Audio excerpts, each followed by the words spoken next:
Assalamu alaikum wa rahmatullahi wa barakatuh. Dear viewers, نحمده ونصلي على رسوله الكريم أما بعد أعوذ بالله من الشيطان الرجيم بسم الله الرحمن الرحيم قال الله تعالى في القرآن المجيد والفرقان الحميد ولا يحسبن الذين يبخلون بما آتاهم الله من فضله هو خير لهم بل هو شر لهم আজকে আমরা যে টপিকটা নিয়ে আলাপ করব আমি সেটার নাম চিন্তা করেছি কৃপণতাই আমাদের সামাজিক corona.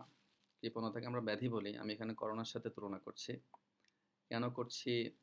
After the discussion, after the topic, you will understand.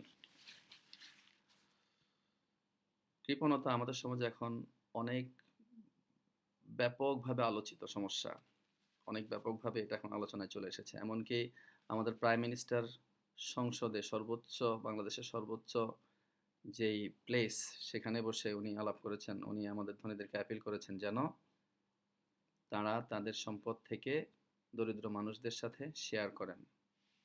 তিনি তাদেরকে অ্যাপিল করেছেন তাদের পাশে দাঁড়ানোর জন্য। আমরা এটাকে অ্যাপ্রিসিয়েট করি, তার এই অ্যাপিলকে। যেটা বলছিলাম, যেটা আমাদের সমাজে এখন অনেক গভীরে প্রথিত একটা সমস্যা। এর আগে আমি আলাপ করতে চাই এই সমস্যাটা আসলে কোথা থেকে জন্ম হয়, কিভাবে আমরা কৃপণ হই। আমাদের প্রত্যেকটা অ্যাকশন আমাদের কোনো না কোনো ইনস্টিংক্টের সাথে ইনভলভড, কোনো না কোনো ইনস্টিংক্ট থেকে আমাদের অ্যাকশনটা ইমানেট করে। সো বেসিক কিছু ইনস্টিংক্টের মধ্যে একটা ইম্পর্ট্যান্ট ইনস্টিংক্ট যেটা থেকে আমরা পরিচালিত হই, অনেক বেশি প্রভাবিত হই, সার্ভাইভাল ইনস্টিংক্ট। সার্ভাইভাল ইনস্টিংক্টের দুই ধরনের প্রকাশ। এক ধরনের প্রকাশ কৃপণতার মাধ্যমে, আর এক ধরনের প্রকাশ উদারতার মাধ্যমে। আমরা একটু জানতে চেষ্টা করব কেন কৃপণতার মাধ্যমে এটা প্রকাশিত হয়, কিংবা কেনই বা উদারতার মাধ্যমে তা সার্ভাইভাল ইনস্টিংক্ট প্রকাশিত হয়, আমাদের টিকে থাকার প্রবণতা। সার্ভাইভাল ইনস্টিংক্ট হচ্ছে, আমরা যদি বাংলায় চিন্তা করি, এটাকে আমরা বলবো যে টিকে থাকা, নিজেকে টিকিয়ে রাখা, সমাজকে, মানুষকে, আমার পরিবারকে, আমার সন্তানকে টিকিয়ে রাখার যে প্রবণতা, বেঁচে থাকার, ভালোভাবে সুস্থভাবে জীবনযাপন করার যে প্রবণতা, সেফ সিকিউর থাকার যে প্রবণতা, এটাকেই সার্ভাইভাল ইনস্টিংক্ট, টিকে থাকার প্রবৃত্তি আমরা বলি। সো খুব ন্যাচারালি সার্ভাইভাল ইনস্টিংক্টের ন্যাচারাল আউটকাম হবে, ন্যাচারাল ম্যানিফেস্টেশন হবে, উইদাউট থিঙ্কিং যে ম্যানিফেস্টেশন, সেটা হচ্ছে আমরা আমাদের জন্য আমাদের চারপাশের সম্পদের অনেকটুকু অ্যাভেইলেবিলিটি নিশ্চিত করব, যেন আমরা সব ধরনের ফ্যাসিলিটি অ্যাভেইল করতে পারি, যেন আমরা অসুস্থ হলে ভালো চিকিৎসা নিতে পারি, যেন আমরা আমাদের সন্তানদেরকে ভালোভাবে ভরণ পোষণ দিতে পারি, নিজেদের নিরাপত্তাকে যেন আমরা এনশিওর করতে পারি। এই জন্য স্বাভাবিকভাবেই এই সার্ভাইভাল ইনস্টিংক্টের প্রকাশ হচ্ছে কৃপণতার মাধ্যমে। আমাদের সমাজে আমরা যেটা দেখতে পাই, চিন্তাহীনতার কারণে। চিন্তা যেহেতু আমাদের সমাজে নাই, আমরা ইনস্টিংক্টটাকে বেটার ওয়েতে ব্যবহার করতে শিখি নাই, ব্যবহার করি নাই, সেজন্য আমাদের মধ্যে কৃপণতার প্রকাশ হয়, আমরা সার্ভাইভ করতে চাই। এই বিষয়টা আল্লাহ সুবহানাহু ওয়া তাআলা কোরআনে একটা আয়াতে খুব সুন্দর করে বলেছেন। বা'দা আউযু বিল্লাহি মিনাশ শাইতানির রাজীম আল্লাযী জামা মালাহু আদ্দাদা ইয়াহসাবু আন্না মালাহু আখলাদা। তারা সম্পদ জমায় এবং সেই সম্পদকে তারা টাকা জমায়, মাল জমায় এবং সেটাকে তারা গুনে। তারা মনে করে এই সম্পদ তাকে চিরস্থায়ী করবে। ইয়াহসাবু আন্না মালাহু আখলাদা, আখলাদা মানে চিরঞ্জীব করবে, অমর করে দেবে তাকে। সে মনে করে যে এই সম্পদ তাকে নিরাপত্তা দান করবে, তাকে দীর্ঘ জীবন বাঁচতে সহায়তা করবে, সে সব ধরনের সুবিধা নিশ্চিত করতে পারবে এবং তার স্বাস্থ্য, তার জীবন সে এনজয় করতে পারবে, উপভোগ করতে পারবে। আর তার সন্তানদের জন্য সে এমন পরিমাণ সম্পদ রেখে যেতে পারবে যাতে সন্তানরাও কোনো চিন্তা ছাড়া জীবনযাপন করতে পারে। এই জন্য মানুষ ক্রেইভি হয়, অনেক বেশি গ্রিডি হয় সম্পদকে অর্জন করার জন্য, আহরণ করার জন্য।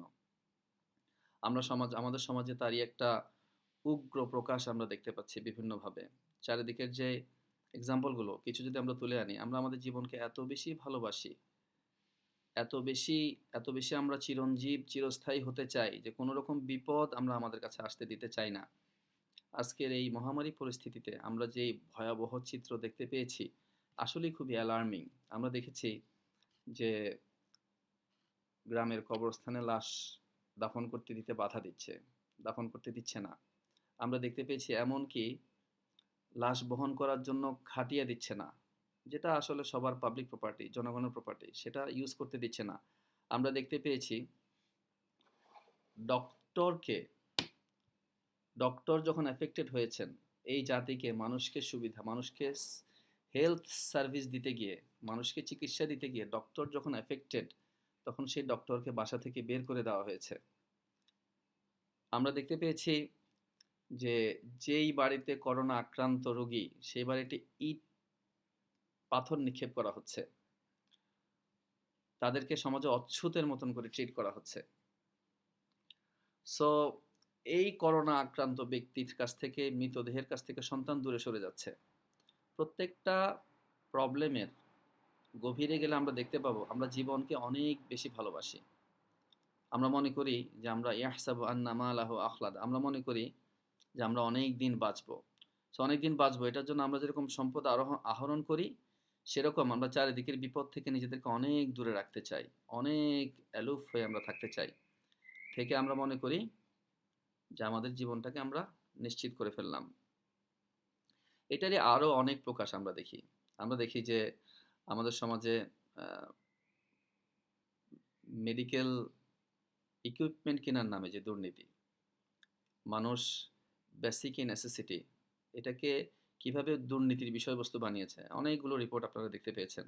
কিভাবে শত শত কোটি টাকা এই সরকারি বাজেট থেকে, মেডিকেল বাজেট থেকে লোপাট করা হয়েছে। আজকে আমাদের মেডিকেল ব্যবস্থা, আজকে আমাদের চিকিৎসা ব্যবস্থা পরিপূর্ণভাবে ভঙ্গুর, একটা স্কেলেটনও নাই ঘুণে ধরা।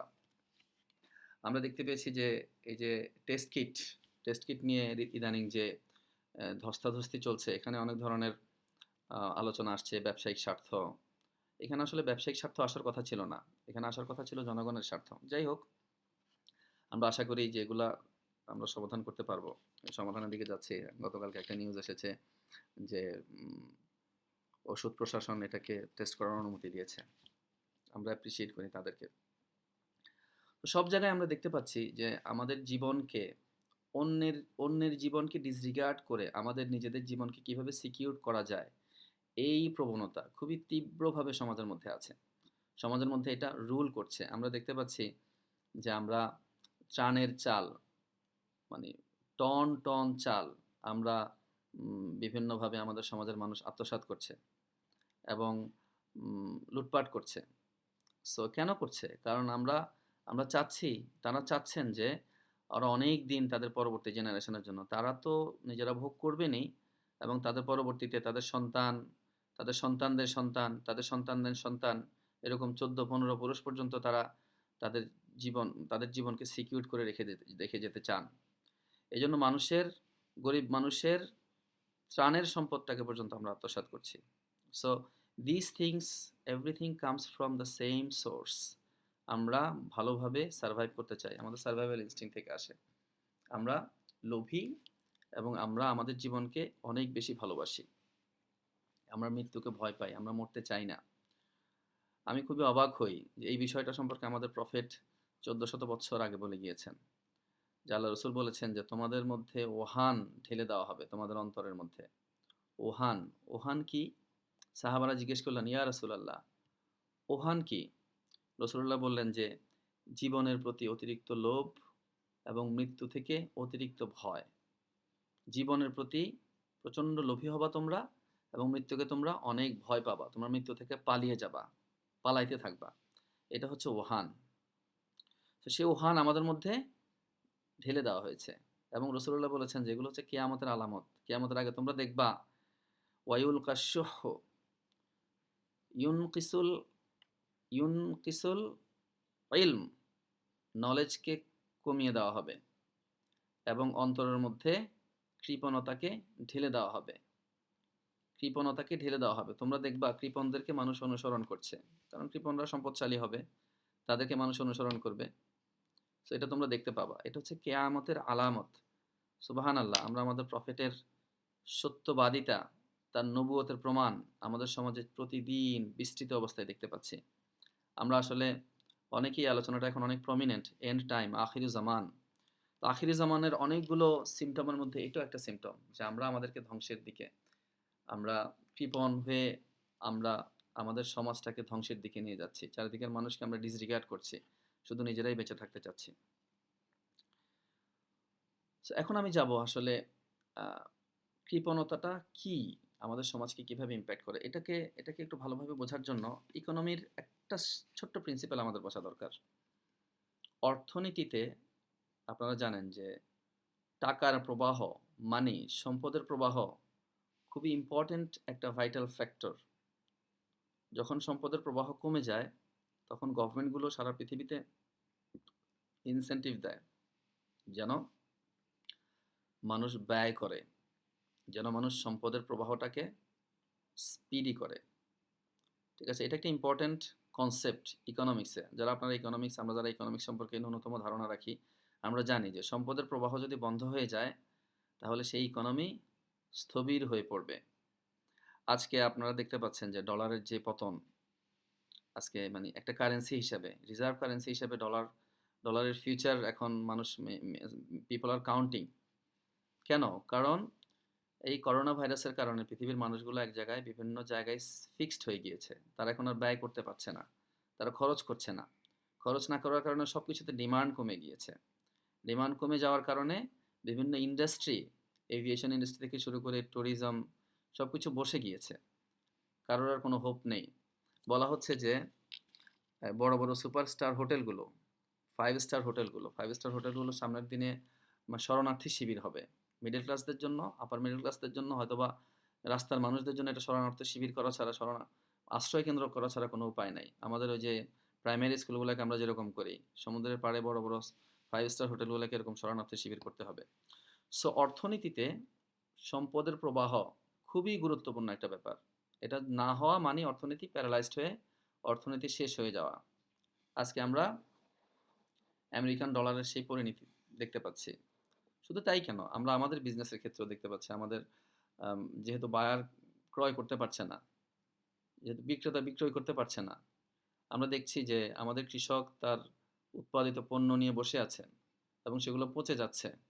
কেনার জন্য কোনো ক্রেতা নাই। আবার পক্ষান্তরে দেখতে পাচ্ছি যে আমরা অনেক মানুষ না খেয়ে ক্ষুধার তাড়নায় তার সন্তানকে মেরে ফেলছেন, নিজে সুইসাইড করছেন। মা তার সন্তানকে ফেলে দিয়ে নিজে সুইসাইড করছেন। সো এই যে প্রবলেমগুলো, এগুলো আসছে একমাত্র সম্পদগুলো এক জায়গায় ফিক্সড হয়ে গিয়েছে। সম্পদগুলো জমাট বেঁধে গিয়েছে। সম্পদগুলো আর নড়াচড়া করতে পারছে না। সো আমরা এটাকে একটা মানবদেহের সাথে তুলনা করতে পারি। মানবদেহে রক্ত প্রবাহের সাথে আমরা আমাদের সম্পদের প্রবাহকে তুলনা করতে পারি। রক্ত কি করে? রক্ত শরীরের একটা পার্ট থেকে আরেকটা পার্টের সাথে আমাদের শরীরে কমিউনিকেট করে। পুষ্টি, শরীরের প্রয়োজনীয় উপাদান একটা অংশ থেকে আরেকটা অংশে প্রবাহিত করে। অক্সিজেনগুলোকে পুরো শরীরে বহন করে নিয়ে যায়।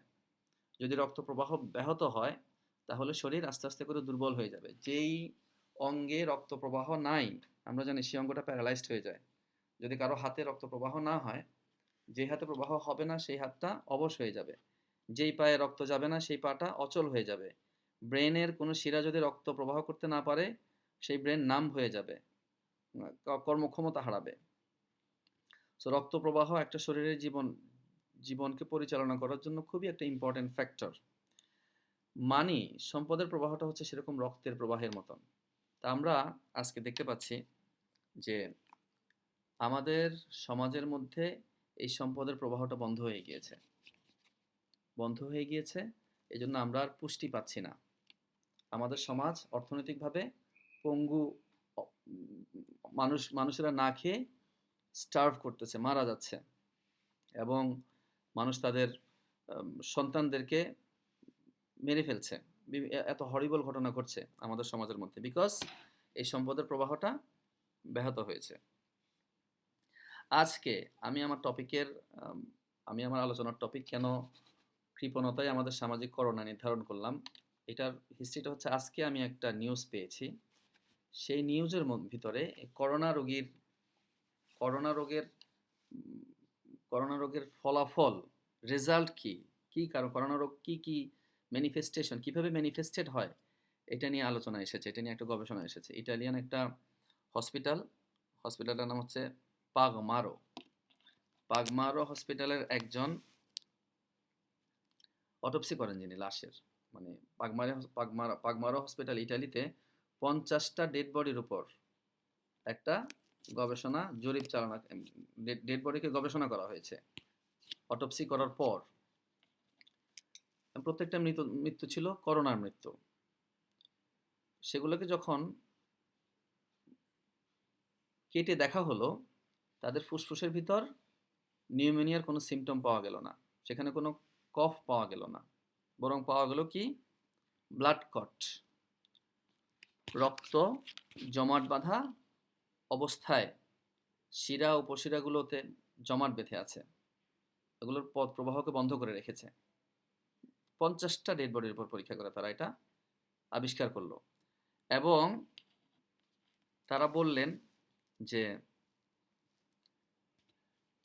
এতদিন যে চায়না থেকে যে রেজাল্টটা এসেছে, এই করোনা নিউমোনিয়ার একটা প্রকাশ, তীব্র নিউমোনিয়া, সেটা আসলে ভুল, সেই রিপোর্টটা ভুল।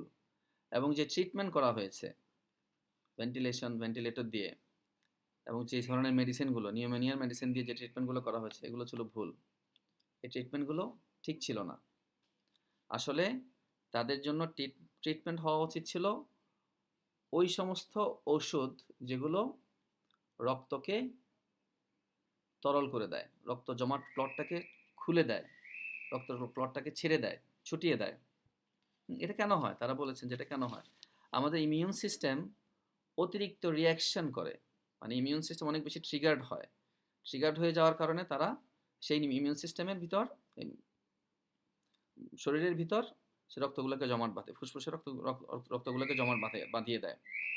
এই জন্য শিরা উপশিরাগুলো বন্ধ হয়ে যায়, আর তারা অক্সিজেন শ্বাস প্রশ্বাস নিতে পারে না, রোগী শ্বাস প্রশ্বাস নিতে পারে না, মারা যায়।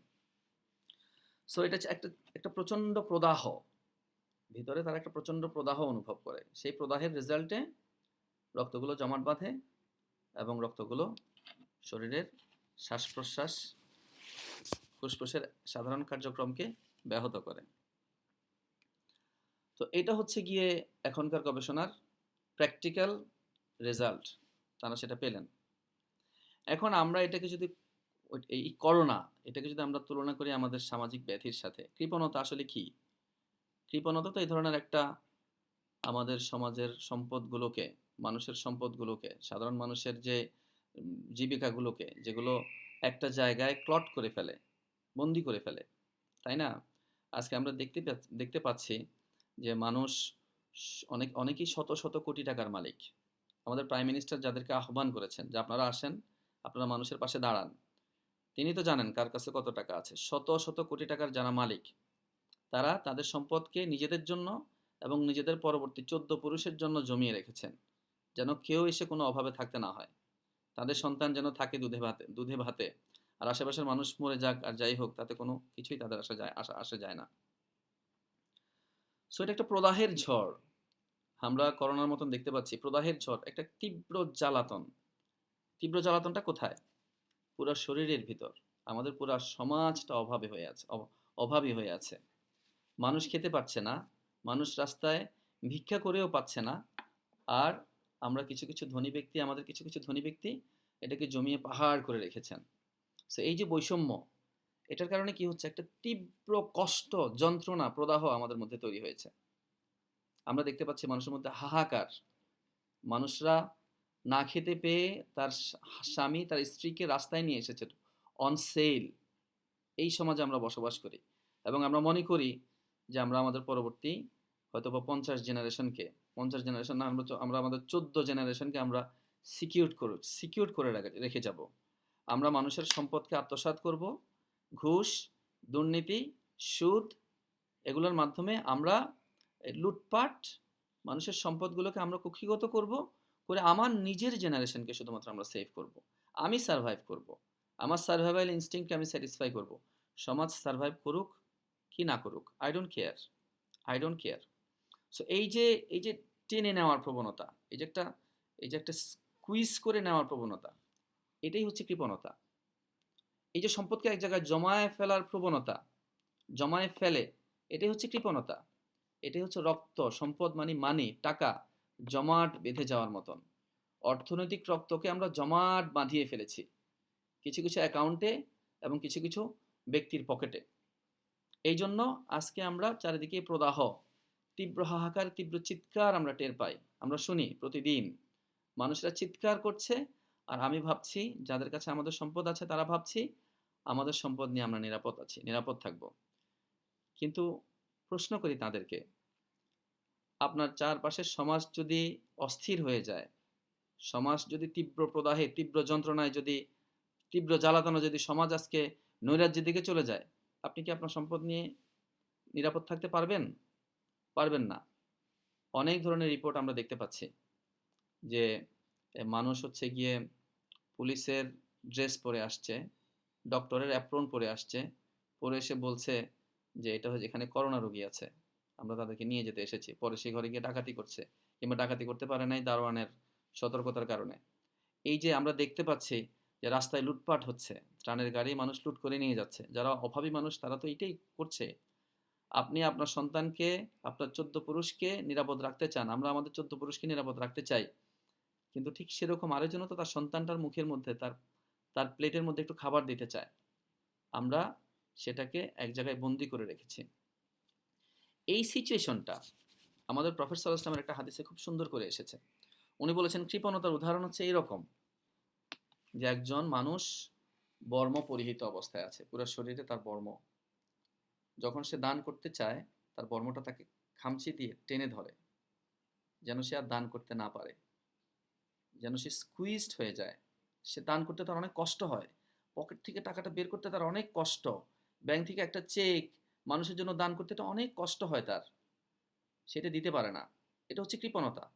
এটা হচ্ছে একটা মানসিক অবস্থা যেটার মধ্যে দিয়ে আমাদের কৃপণ ব্যক্তিরা প্রতিদিন তাদের জীবনযাপন করে।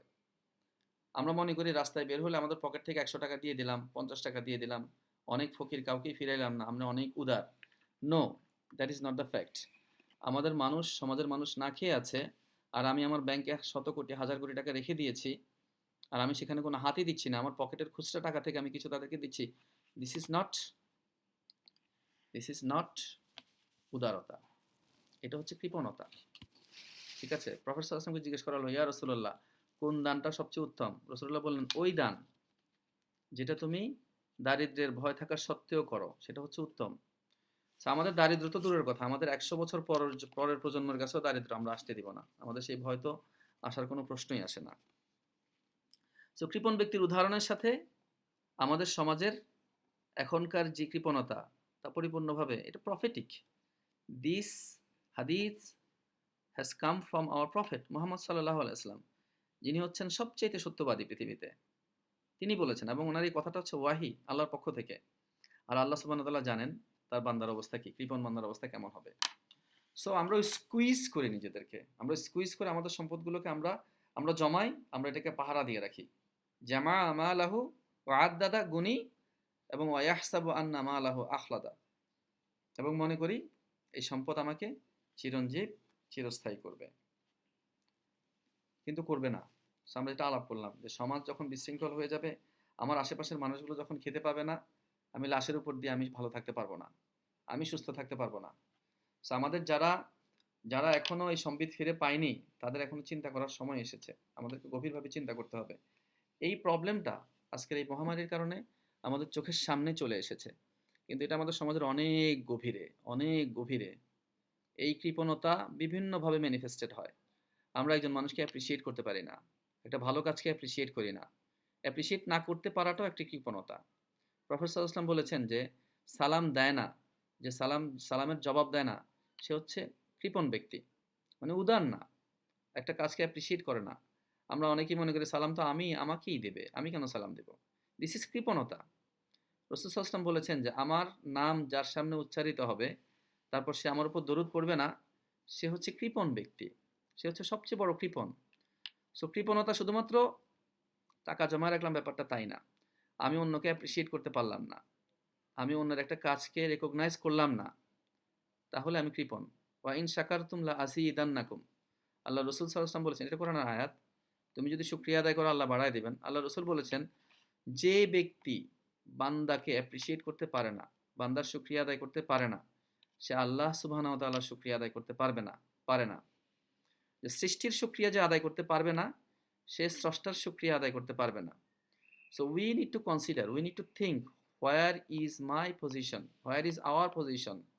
আমরা যে কৃপণভাবে মানুষদেরকে অ্যাপ্রিসিয়েট করি না, ভালো কাজকে আমরা উৎসাহিত করি না, আমরা যে মানে খারাপ কাজ থেকে নিজেদেরকে বিরত করি না, আমরা যে ঘুষ, দুর্নীতি, জমিয়ে রাখা, জমায়ে রাখা, অনেক সম্পদের পাহাড় করা থেকে নিজেদেরকে বিরত করি না, আমাদের মতন কৃপণ ব্যক্তি এটাকে আসলে ভালো কাজ করছি?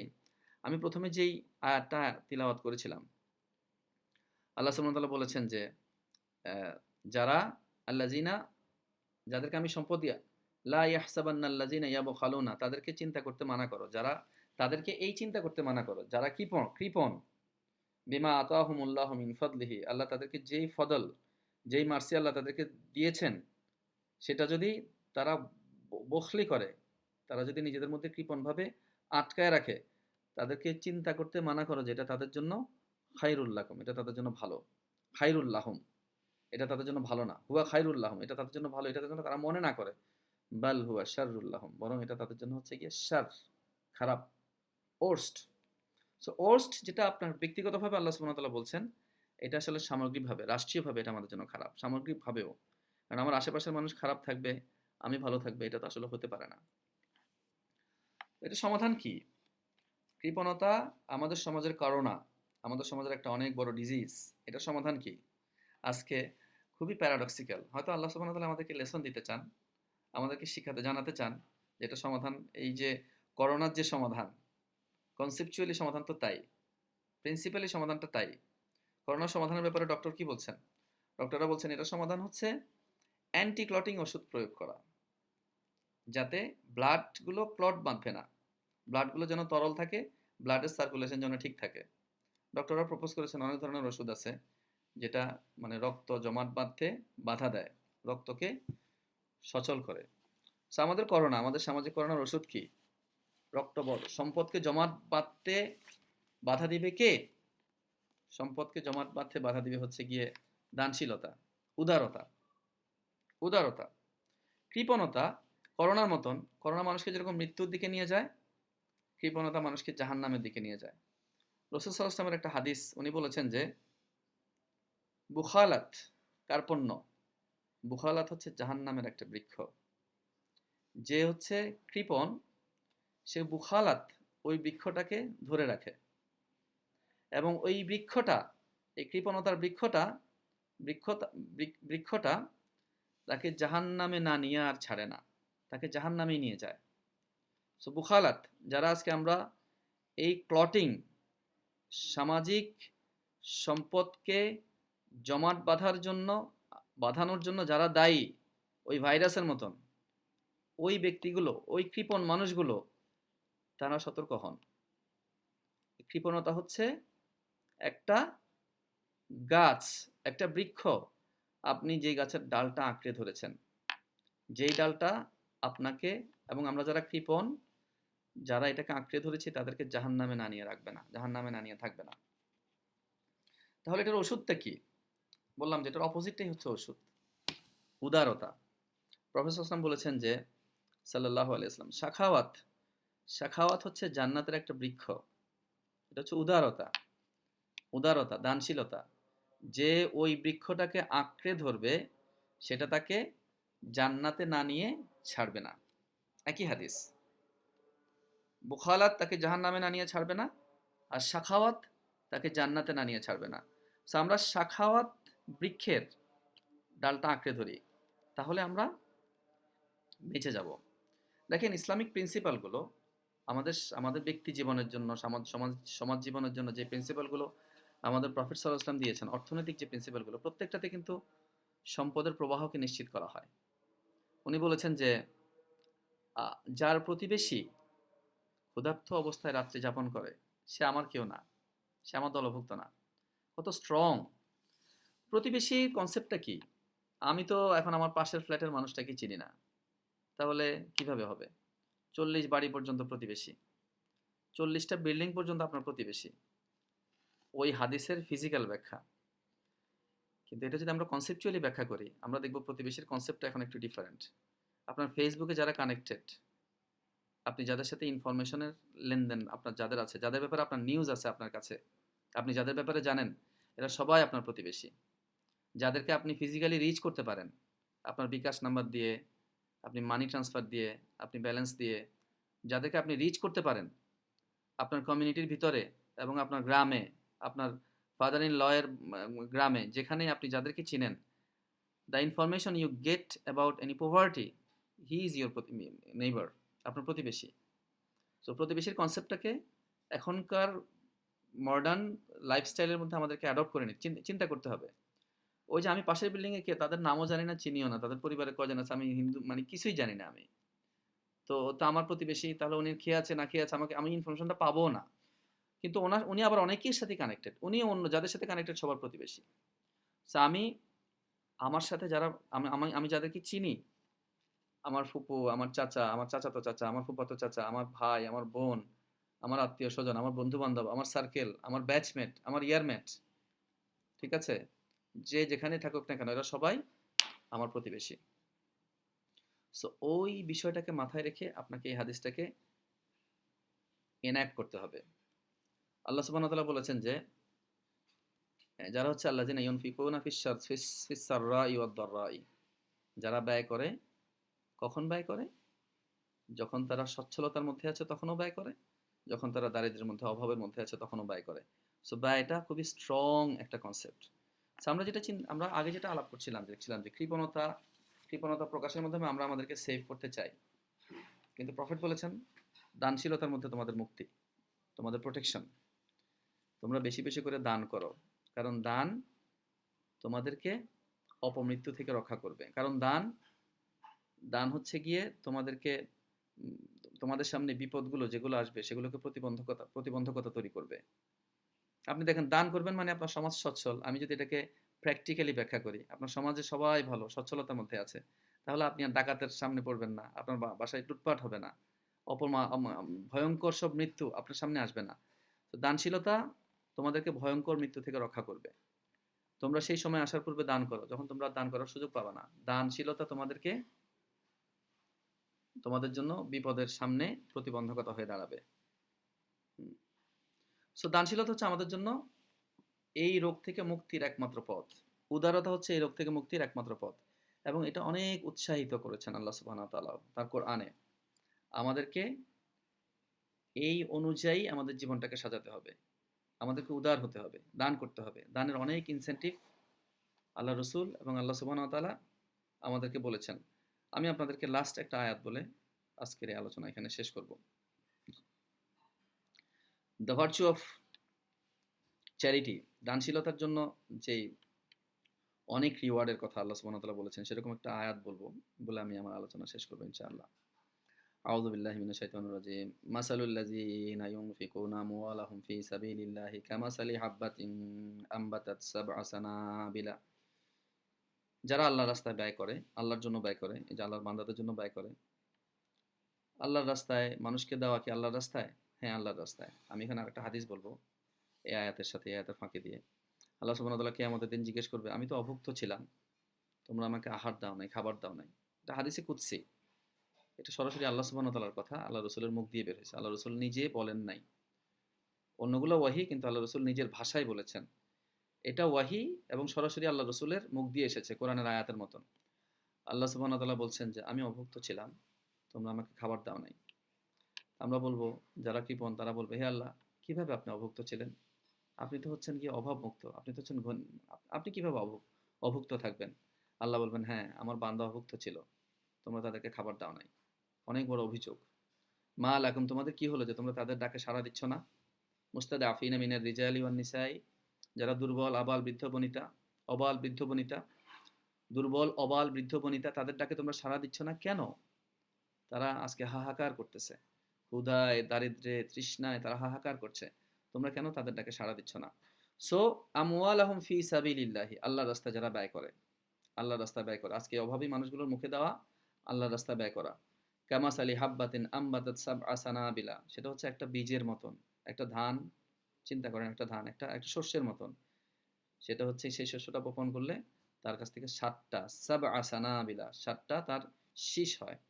ফি কুল্লি সুম্বুলাতিন মিয়াতা হাব্বাতিন, প্রত্যেকটা শীষের মধ্যে আছে 100টা করে দানা। তাহলে 700, তাহলে এক দিলেন 700 পেলেন। রমজান মাসটা এমনিতেই 70 গুণ বেড়ে যায়। 700 কে 70 দিয়ে পূরণ করেন তাহলে কত হয়? মানে ক্যালকুলেটর লাগবে। ইউ ক্যান কাউন্ট ইট। রমজান মাসের দান অনেক ভার্চুয়াস। এজন্য আমি এটা রমজানের কথাটা উল্লেখ করলাম। বাট সবসময়, রমজান ছাড়াও সবসময় সে একটা দানা যেন বপন করলো, এটা তার 700 দানা হয়ে গেল। হ্যাঁ? এটা আল্লাহ সুবহানাহু ওয়া তাআলা নিজে কিন্তু এই ক্যালকুলেশন দিচ্ছেন। আমরা আমাদের ব্রেইন থেকে ক্যালকুলেশন বের করি নাই। ওয়াল্লাহু ইউদাইফু লিমান ইয়াশা। আল্লাহ যার জন্য চান তাকে বাড়ায় দিবেন, তাকে বাড়িয়ে দিবেন, অনেক বাড়িয়ে দিবেন। ওয়াল্লাহু ওয়াসিউন আলিম। আর আল্লাহ হচ্ছেন প্রশস্ত। প্রশস্ত ওনার কোনো কৃপণতা নাই। কৃপণ হওয়ার ওনার দরকার নাই। কারণ উনি প্রশস্ত। লিল্লাহি মিরাসুস সামাওয়াতি ওয়াল আরদ। তার জন্য হচ্ছে মিরাস আসমান এবং জমিনের সম্পূর্ণ সম্পদ। সো আল্লাহ আমাদেরকে টেস্ট করছেন ব্রাদার। আজকে কৃপণতা থেকে বের হয়ে আমরা উদারতায় আসি। আমরা বুখালাত গাছের ডালটা ছেড়ে দেই। শাখাওয়াত বৃক্ষের ডালটাকে আমরা ধরি। যে বৃক্ষ, যে ডাল ইনশাআল্লাহ আমাদেরকে জান্নাতে নিয়ে যাবেন। ওমা তৌফিকি ইল্লা বিল্লাহ। আসসালামু আলাইকুম ওয়া রাহমাতুল্লাহি ওয়া বারাকাতুহু।